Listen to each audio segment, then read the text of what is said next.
VMKDയുടെ നേതൃത്വത്തിൽ നടത്തപ്പെടുന്ന സംഗീത പരിശീലന പരിപാടിയായ സിംഗ് അഗെയിൻ എന്ന പ്രോഗ്രാമിലേക്ക് എല്ലാവരെയും വീണ്ടും സ്വാഗതം ചെയ്യുന്നു.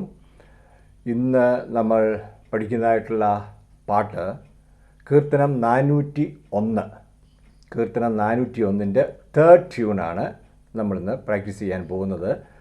പലർക്കും ഇത് ഒരുപക്ഷെ ഈ ട്യൂൺ അറിയാമായിരിക്കും, എങ്കിലും അറിയാൻ മേലാത്തവർക്ക് വേണ്ടി നമുക്കിതൊന്ന് പഠിക്കാൻ ശ്രമിക്കാം. കീർത്തനം 401ൻ്റെ തേർഡ് ട്യൂൺ. ഇതിൻ്റെ മീറ്റർ പറയുകയാണെന്നുണ്ടെങ്കിൽ 8787D. 8787D എന്ന് പറയുമ്പോൾ അത് ഡബിളാണ്. അപ്പോൾ 8 ലൈൻസ് കാണും. 8787, വീണ്ടും 8787.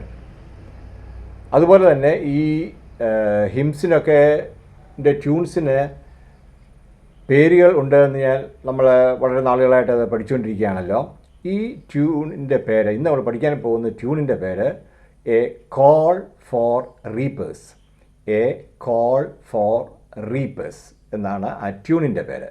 സോ 8787 ഡബിൾ ആണ് metre, and the tune name is a call for റീപ്പേഴ്സ്.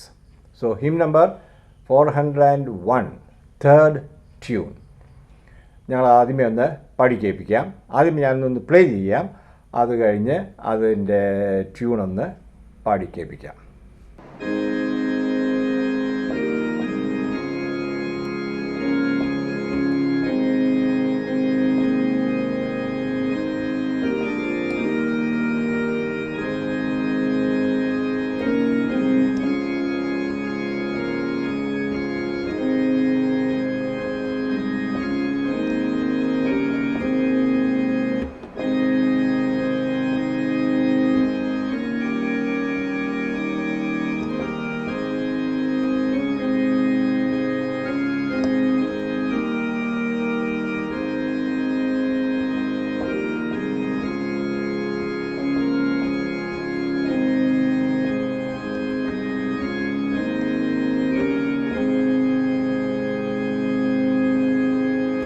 ഇനിയും അതിൻ്റെ മെലഡി ഒന്ന് പാടി കേൾപ്പിക്കാം. ശ്രദ്ധിക്കുക.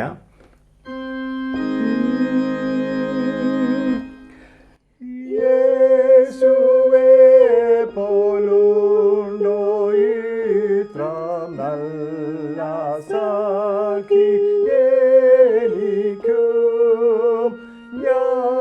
ഞാനറിയും മുൻപേ എന്നെ സ്നേഹിച്ചോരു സ്നേഹിതൻ, സ്നേഹപാശങ്ങളാലെന്നെ തന്നോടൊന്നായി ബന്ധിച്ചു, ഞാനവൻ്റെ അവനെൻ്റെ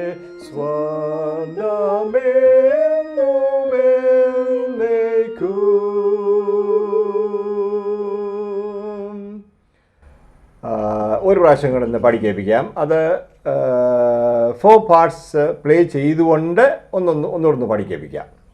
ഓക്കെ, ശ്രദ്ധിക്കുക.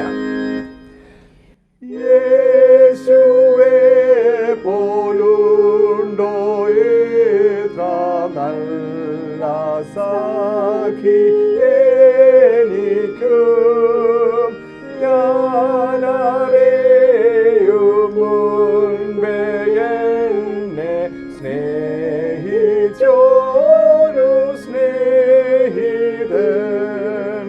സ്നേഹപാശങ്ങളാലെന്നെ തന്നോടൊന്നായി ബന്ധിച്ചു, ഞാനവൻ്റെ അവനെൻ്റെ സ്വന്തമെന്നുമെന്നേക്കും. ഇനിയും അതിൻ്റെ second, third and fifth stanzas ഒന്ന് പാടി നോക്കാം. 2, 3, 5 ഇത്രയും സ്റ്റാൻസാസ് ഒന്ന് അതിനോടകം ട്യൂൺ പഠിക്കുമെന്നുള്ള പ്രതീക്ഷയിലാണ് നമ്മളൊരു സ്റ്റാൻസ സ്കിപ്പ് ചെയ്തത്. പ്രത്യേകിച്ച് മറ്റ് കാരണങ്ങളൊന്നുമില്ല.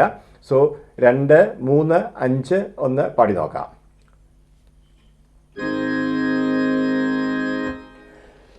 യേശുവേ പോലുണ്ടോ ഇത്ര നല്ല സഖിയെനിക്കും തന്റെ രക്തം ചിന്തി മരിച്ചു എന്നെ രക്ഷിപ്പാനായി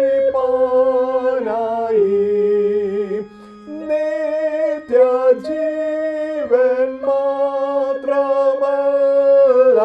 തന്നെ മുഴുവൻ തന്നു എന്റെ ദേഹിയാത്മാവും സമർപ്പിക്കും താനിക്കൂ.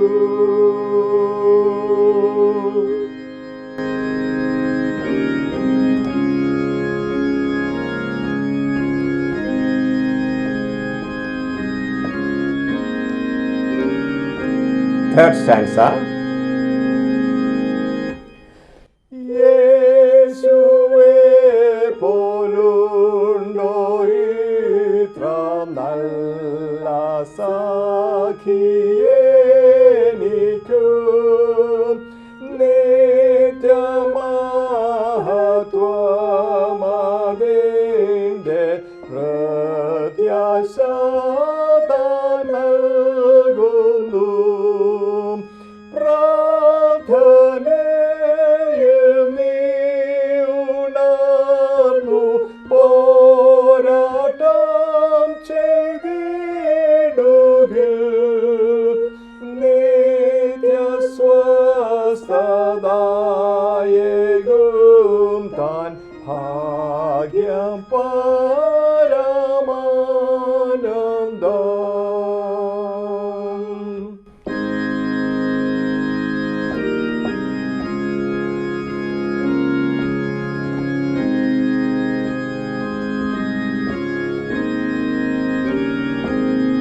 ലാസ്റ്റ് സ്റ്റാൻസ, അഞ്ചാമത്തെ സ്റ്റാൻസ.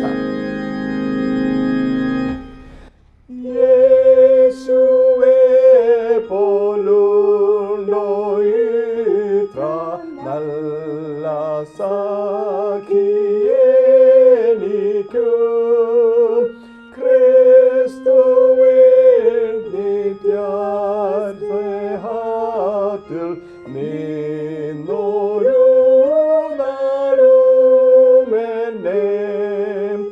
ജീവനോ മരണത്തിനോ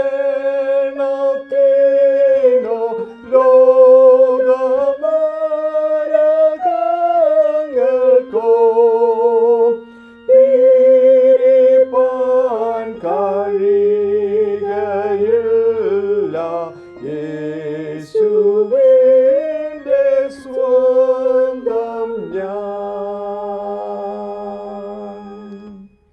ഓക്കെ, ഇതിനോടകം ഇതിൻ്റെ ട്യൂൺ പഠിച്ചു എന്ന് വിചാരിക്കുന്നു. ഇതിൻ്റെ മെലഡി നല്ല ഒരു ട്യൂണാണിത്. അത് വളരെ പെട്ടെന്ന് പഠിക്കാൻ പറ്റും എന്നാണ് പ്രതീക്ഷിക്കുന്നത്. അടുത്തതായി നമുക്ക് ഈ പാട്ടിൻ്റെ ഓൾട്ടോ ഒന്ന് പ്രാക്ടീസ് ചെയ്ത് നോക്കാം. ഓൾട്ടോ ഞങ്ങൾ രണ്ടുപേരും കൂടെ ഒരുമിച്ച് ഇതൊന്ന് പഠിപ്പിക്കാം.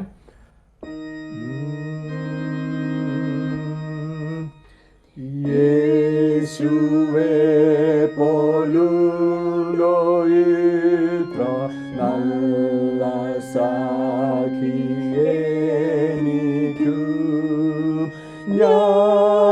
ഞാനറിയും മുൻപേ എന്നെ സ്നേഹിച്ചോരു സ്നേഹിതൻ സ്നേഹപാശങ്ങളാലെന്നെ തന്നോടൊന്നായി ബന്ധിച്ചു ഞാനവൻ്റെ അവനെൻ്റെ സ്വന്തമെന്നുമെന്നേക്കും.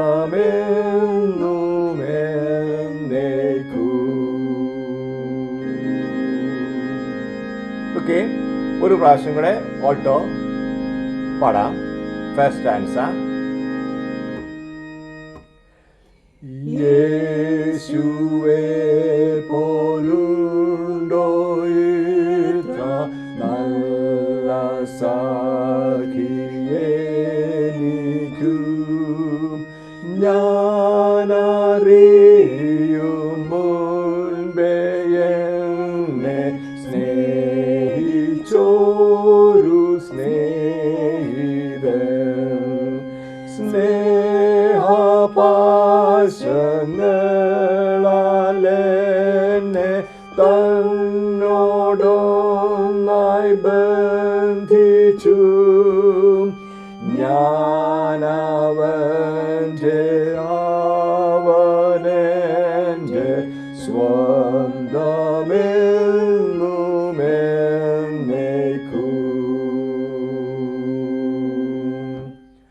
ഓൾട്ടോയും ഗ്രൂപ്പ് പഠിച്ചു എന്ന് വിചാരിക്കുകയാണ്.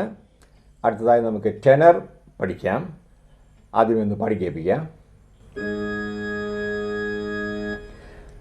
യേശുവേ പോലുണ്ടോ ഇത്ര നല്ല സഖിയെനിക്കു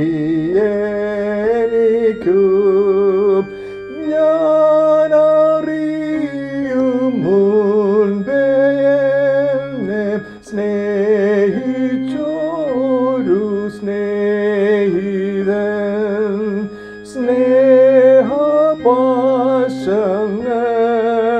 സ്നേഹപാശങ്ങളാലെന്നെ തന്നോടൊന്നായി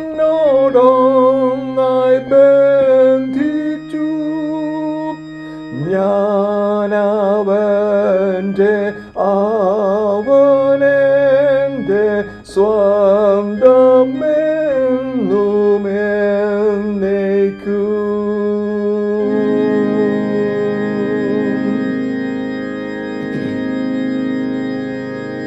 ഒരു പ്രാവശ്യം കൂടെ പഠിപ്പിക്കാം.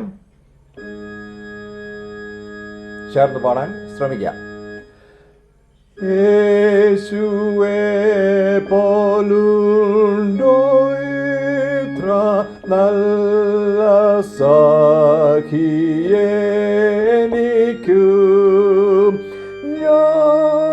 ഞാനറിയും മുൻപേ എന്നെ സ്നേഹിച്ചോരു സ്നേഹിതൻ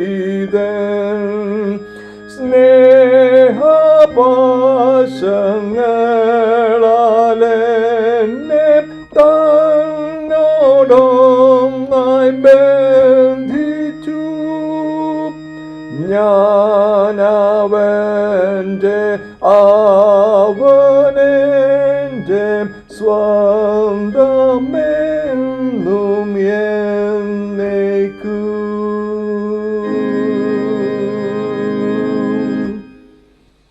ഓക്കെ, ടെനറും പ്രത്യേകിച്ച് പഠിച്ചു എന്ന് കരുതുകയാണ്.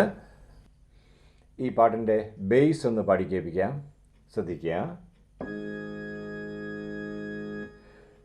യേശുവേ പോലുണ്ടോ ഇത്ര നല്ല സഖിയെനിക്കു ഞാനറിയും മുൻപേ എന്നെ സ്നേഹിച്ചോരു സ്നേഹിതൻ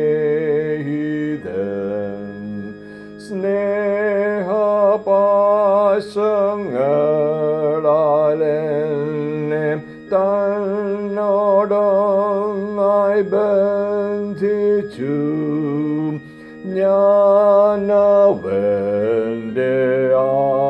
അവനെൻ്റെ സ്വന്തമെന്നുമെന്നേക്കും.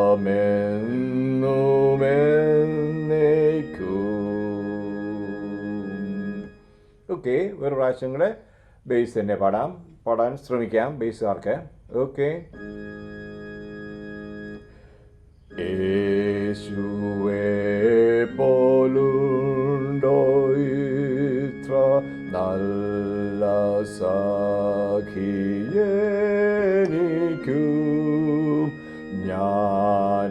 ഞാനറിയും മുൻപേ എന്നെ സ്നേഹിച്ചോരു സ്നേഹിതൻ സ്നേഹപാശങ്ങളാലെന്നെ സ്നേഹപാശങ്ങളാലെന്നെ തന്നോടൊന്നായി ബന്ധിച്ചു ഞാനവൻ്റെ അവനെൻ്റെ സ്വന്തമെന്നും എന്നേക്കും.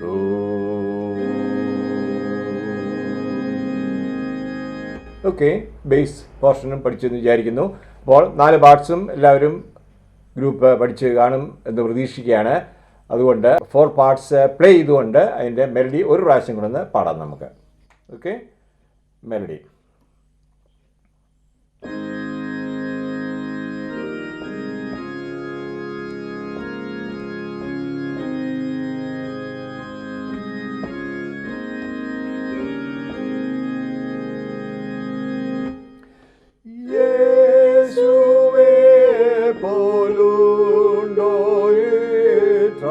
നല്ല സഖിയേനിക്കും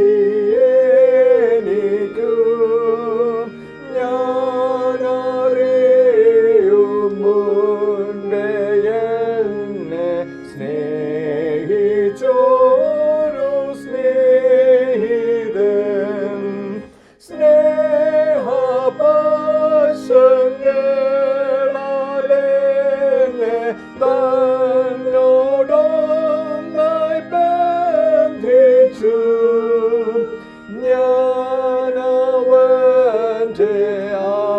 അവനെൻ്റെ സ്വന്തമെന്നും എന്നേക്കും. 4 പാർട്സും സെപ്പറേറ്റ് ആയിട്ട് എല്ലാവരും പഠിച്ചു എന്ന് കരുതുകയാണ്. ഇനിയും അത് 4 പാർട്സും കൂടെ ഒരുമിച്ച് വന്നാൽ അതിൻ്റെ ഒരു ഫീൽ എങ്ങനെയായിരിക്കും, അതിൻ്റെ ഒരു എഫക്റ്റ് എങ്ങനെയായിരിക്കും എന്ന് ഇനിയും ഞങ്ങൾ തന്നെ ഇത് 4 പാർട്സ് കമ്പൈൻ ചെയ്തുകൊണ്ട് ഒന്ന് പഠിക്കേൽപ്പിക്കാം. അത് ഒന്ന് ശ്രദ്ധിക്കാം.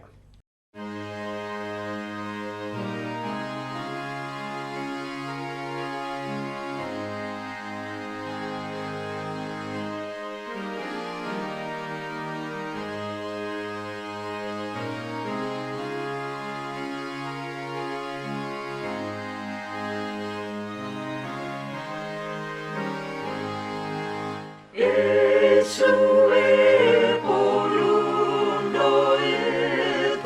നല്ല സഖിയേനിക്കു ഞാനറിയും മുൻപേ എന്നെ സ്നേഹിച്ചോരു സ്നേഹിതൻ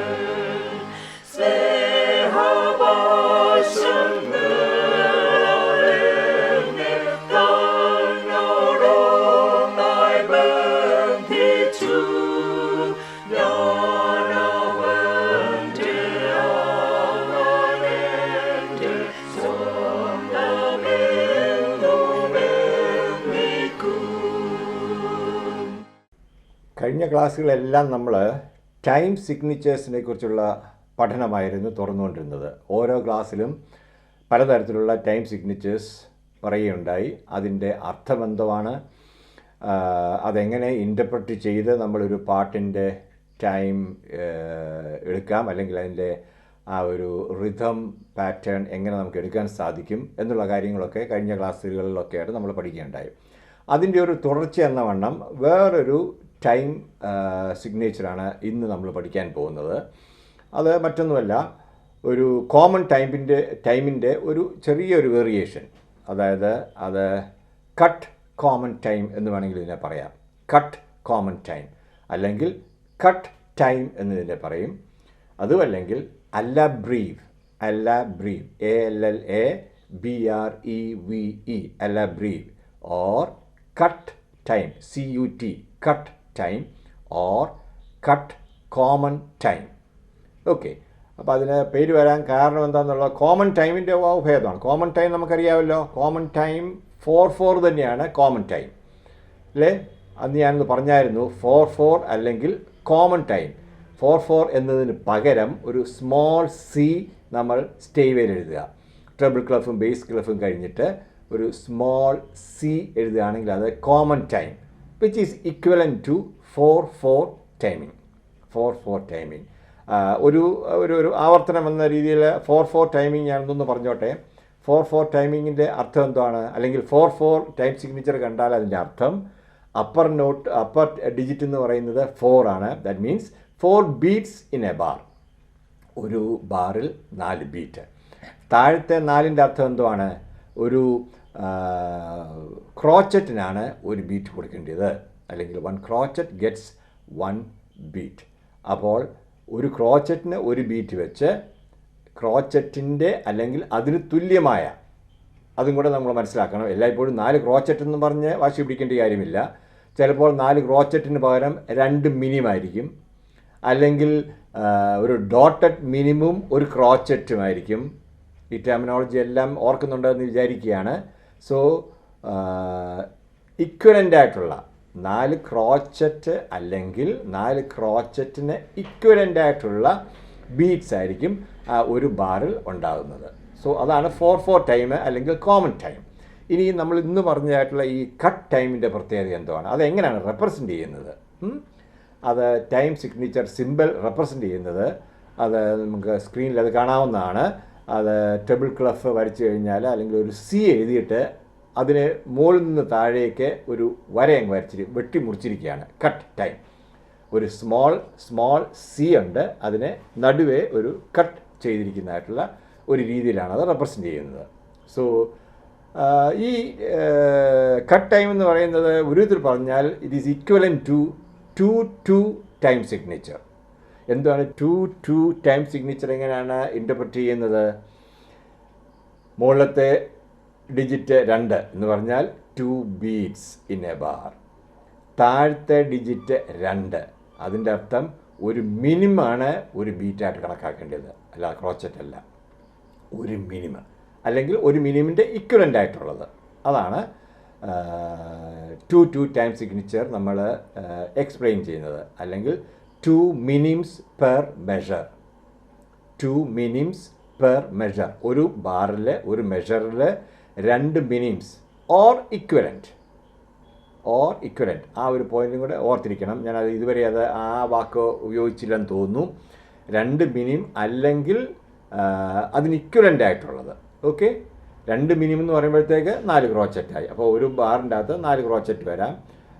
പക്ഷേ 2 ബീറ്റേ ഉള്ളൂ.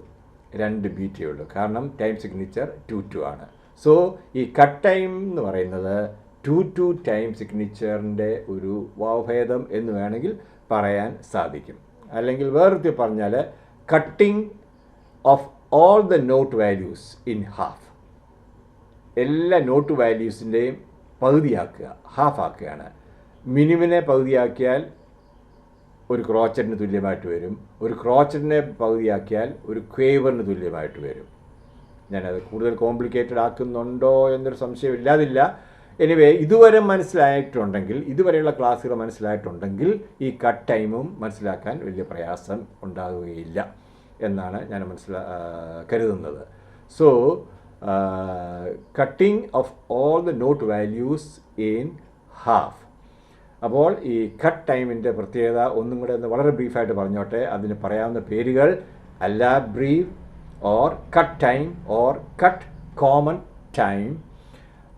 ടൈം സിഗ്നേച്ചർ സിമ്പിൾ, ഒരു സ്മോൾ സി, അതിനെ മുകളിൽ താഴോട്ട് വെർട്ടിക്കലായിട്ട് ഒരു വര വരച്ച് സിയെ കട്ട് ചെയ്തിരിക്കുന്നു.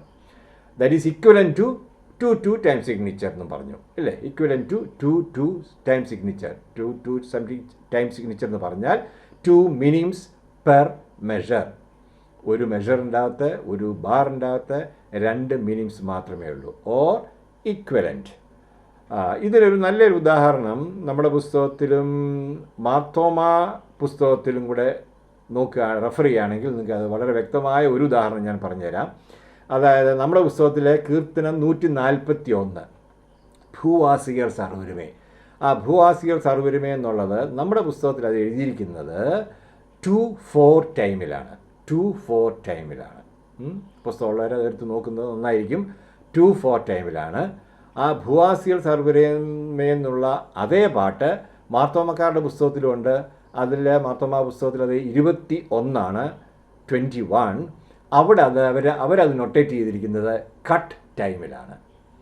Cut time. സോ ഈ കട്ട് ടൈമിൻ്റെ വാല്യൂസ് അതിൻ്റെ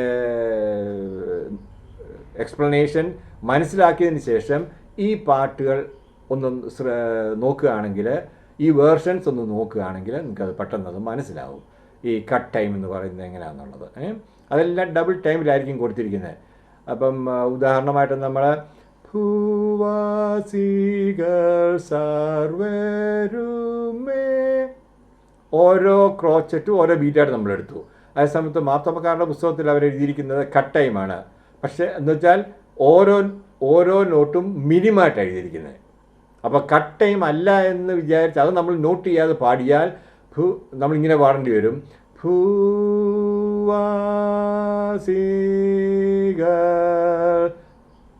എല്ലാം 2 ബീറ്റ് കൊടുക്കേണ്ടി വരും. മനസ്സിലായല്ലോ? മിനിമം 2 ബീറ്റ് എന്നുള്ള ഒരു ധാരണയിൽ പാടിയാൽ അത് ഇരട്ടി ടൈമായി പോകും. അങ്ങനല്ല അത് പാടേണ്ടത്. അത് മനസ്സിലാക്കിയിട്ട് ഈ 2 വേർഷൻസും ഒന്ന് കണ്ടുപിടിച്ച് പാടുകയാണെങ്കിൽ ഞാനത് സ്ക്രീനിൽ അത് ഷെയർ ചെയ്യാൻ ശ്രമിക്കാം. അത് എങ്ങനെയാണെന്നുള്ളത് മനസ്സിലാക്കാൻ നിങ്ങളും കൂടെ ശ്രമിക്കാവുന്നതാണ്. അപ്പോൾ ഇത് തമ്മിലുള്ള ഒരു വ്യത്യാസം 4/4-ഉം 2/2-ഉം തമ്മിലുള്ളൊരു പൾസ് ഡിഫറൻസുമുണ്ട്. ആ cut time is equivalent to 2/2 എന്ന് ഞാൻ ഏകദേശം ഒരു രൂപയാണ് പറഞ്ഞു. പൾസ് ഡിഫറൻസ് ഇപ്പോൾ 4/4-ൻ്റെ പൾസ് ഡിഫറൻസ് എന്ന് പറയുന്നത് ഓരോ ബാറും 4 ക്രോച്ചറ്റ്സ് 1 2 3 4 1 2 3 4. അപ്പം ഫസ്റ്റ് നോട്ടാണ് സ്ട്രോങ് ആയിട്ട് വരുന്നത്, ഫസ്റ്റ് ബീറ്റാണ് സ്ട്രോങ് ആയിട്ട് വരുന്നത്. Strong weak medium weak, strong weak medium weak, 1 2 3 4. അങ്ങനെ അത് ബീറ്റ് ചെയ്ത് പോകണ്ടേ ഓരോ ബാറും. 4 ബീറ്റ്സ് ഉണ്ട്. അതേസമയത്ത് 2/2 ആണെന്നുണ്ടെങ്കിൽ 1 2 1 2 1 2. ഒരു ബാറിൻ്റെ അകത്ത് 1 2 ഇത്രയേ ഉള്ളൂ. രണ്ടാമത്തെ ബാറ് 1 2. അതായത് first note strong, second beat weak. Then അടുത്ത ബാറിൻ്റെ അകത്ത് first note strong, second note weak. അതാണ് ഒരു പൾസ് ഡിഫറൻസ്. അപ്പോൾ ഈ 4/4-ഉം 2/2 അതുപോലെയുള്ള ടൈമിംഗ് ഒക്കെ പാടുമ്പോഴത്തേക്ക് നമ്മൾ ഇപ്പോൾ 3/4 ആകുമ്പോഴത്തേക്ക് 1 2 3 1 2 3 ഫസ്റ്റ് നോട്ട് സ്ട്രോങ്, പിന്നെ അടുത്ത 2ഉം വീക്ക് എന്നുള്ള രീതിയിലാണ് നമ്മൾ അതിൻ്റെ പൾസ് ഡിഫറൻസ് മനസ്സിലാക്കുന്നത്. സോ ഇത് 4/4-ൻ്റെയും 2/2-ൻ്റെയും ആ ഒരു പൾസ് ഡിഫറൻസാണ് ഞാനിപ്പോൾ പാടി കേൾപ്പിച്ചത്. അപ്പോൾ നമ്മൾ ഈ ക്ലാസ്സിൽ മെയിനായിട്ട് കോൺസെൻട്രേറ്റ് ചെയ്തത് ഒരു ടൈം സിഗ്നേച്ചറാണ്. അതായത് alla breve or cut time or cut common time. അതിൻ്റെ ഡീറ്റെയിൽസ് നിങ്ങൾ പറഞ്ഞതും സ്ക്രീനിൽ കാണുന്നതുമായിട്ടുള്ള കാര്യങ്ങളും ആയിട്ട് ഒന്ന് പഠിക്കുക. അത് പ്രയോജനകരമായി തീരും എന്നാണ് കരുതുന്നത്. ഇല്ലെങ്കിൽ നമ്മളത് ഈ കട്ട് ടൈം അല്ല അത് മനസ്സിലാക്കാതെ ഒരു ഹിം എടുത്തേച്ച് പാടാൻ ശ്രമിച്ചാൽ, ഹിമ്മല്ല മറ്റേത് കണ്ടംപററി മ്യൂസിക് ആണെങ്കിൽ പോലും എടുത്തേച്ച് പാടാൻ ശ്രമിച്ചാൽ നേരെ ഇരട്ടി സമയത്തിൽ നമ്മൾ പാടുന്നത്. അപ്പോൾ അതും നേരെ ഇരട്ടി സമയമായിട്ടായിരിക്കും പാടുന്നത്. അപ്പോൾ പാട്ട് വളരെയധികം സ്ലോ ആയിട്ടായിരിക്കും പോകുന്നത്. അത് ശരിയായിരിക്കത്തില്ല. സോ ഒരു മിനിമിനാണ് ഒരു ബീറ്റ് കൊടുക്കേണ്ടത്, ഒരു മിനിമിന് ഒരു ബീറ്റ്. സോ ഒരു ബാറിൻ്റെ അകത്ത് 2 മിനിം അല്ലെങ്കിൽ അതിന് തുല്യമായ ബീറ്റ്സ് മാത്രമേ കാണത്തുള്ളൂ. അതുകൊണ്ട് ഒരു ബാറിൻ്റെ അകത്ത് 2 ബീറ്റ് മാത്രം. അങ്ങനെ വേണം അത് നമ്മളത് എക്സ്പ്ലെയിൻ ചെയ്ത് പോകുവാൻ, ഇൻ്റർപ്രറ്റ് ചെയ്ത് പോകുവാൻ. അത് നിങ്ങൾക്ക് ഏറ്റവും പ്രയോജനകരമായി തീരും. ഈ ഒരു ടൈം സിഗ്നേച്ചറിൻ്റെ പഠനവും നിങ്ങളുടെ പഠനത്തിൽ പ്രയോജനകരമായി തീരും എന്ന് ഞാൻ ആശംസിക്കുകയാണ്. അതുകൊണ്ട് കൂടുതൽ തിയറി ക്ലാസ്സുകളിലേക്കും മറ്റ് പഠന ക്ലാസ്സുകളിലേക്കും നമുക്ക് കൂടുതലായിട്ട് കേന്ദ്രീകരിക്കാം. അതിന് ദൈവം നമ്മളെ കൂടുതലായിട്ട് സഹായിക്കട്ടെ.